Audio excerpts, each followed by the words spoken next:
மணப்பெண்ணின் பிரத்யேகமான திருமணம் விவாஹா தி சென்னை சில்க்ஸ்.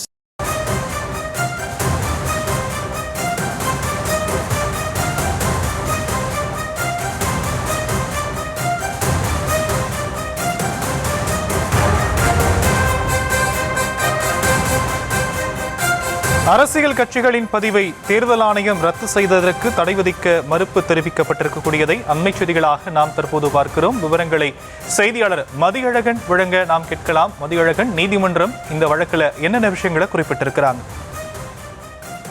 இந்திய தேர்தல் ஆணையத்தால் நடத்தப்பட்ட தேர்தல்களில் தொடர்ந்து 6 ஆண்டுகள் போட்டியிடாதது, செலவு கணக்கை தாக்கல் செய்யாதது உள்ளிட்ட விதிகளை மீறியதாக கூறி நாடு முழுவதும் 474 பதிவு செய்யப்பட்ட கட்சிகளின் பதிவை பட்டியலில் இருந்து இந்திய தேர்தல் ஆணையம் நீக்கியது. இவற்றில் தமிழகத்தில் உள்ள 42 அரசியல் கட்சிகளும் அடங்கும்.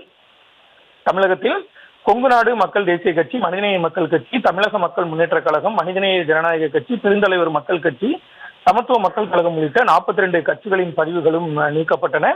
பதிவு நீக்கம் செய்யப்பட்டதை எதிர்த்து மனிதநேய மக்கள் கட்சி உள்ளிட்ட கட்சிகள் சார்பில் சென்னை உயர்நீதிமன்றத்தில் மனுக்கள் தாக்கல் செய்யப்பட்டன. இந்த வழக்குகளின் விசாரணை சென்னை உயர்நீதிமன்ற தலைமை நீதிபதி எம் ஸ்ரீவத்சவா, நீதிபதி ஜி அருள்முருகன் அமர்வில் நடைபெற்றது. அப்பொழுது மனிதநேய மக்கள் கட்சி சார்பில் தமிழக மக்கள் முன்னேற்ற கழகம் உள்ளிட்ட கட்சிகள் சார்பில் வாதங்களானது முன்வைக்கப்பட்டன. அதில் கட்சிகளின் பதிவுகளை நீக்கம் செய்ய தேர்தல் ஆணையத்திற்கு அதிகாரம் இல்லை என்றும் அரசியலமைப்பு சட்டம் அந்த அதிகாரத்தை வழங்கவில்லை என்றும் தெரிவிக்கப்பட்டது.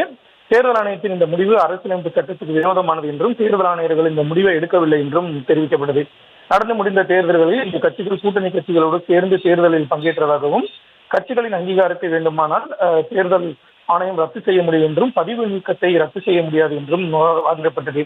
தேர்தல் ஆணையம் தரப்பில் தொடர்ந்து 6 ஆண்டுகள் போட்டியிடவில்லை என்றும் செலவு கணக்குகளை தாக்கல் செய்யாததால் இந்த நடவடிக்கை எடுக்கப்பட்டிருப்பதாக தெரிவிக்கப்பட்டது. இந்த வழக்குகளில் இன்று இடைக்கால உத்தரவு பிறப்பித்த சென்னை உயர்நீதிமன்றம் பதிவு பட்டியலில் நீக்கம் செய்ததற்கு இடைக்கால தடை விதிக்க முடியாது என்று தெரிவிக்கப்பட்டிருக்கிறது. இதனையடுத்து இந்த வழக்கினுடைய விசாரணை மார்ச் மாதம் 2வது வாரத்திற்கு பிரதான வழக்கினுடைய விசாரணை ஒத்திவைக்கப்பட்டிருக்கிறது. தற்போதைய விவரங்களுக்கு நன்றி மதியழகன். மணப்பெண்ணின் பிரத்யேகமான திருமணம் விவாஹா தி சென்னை சில்க்ஸ்.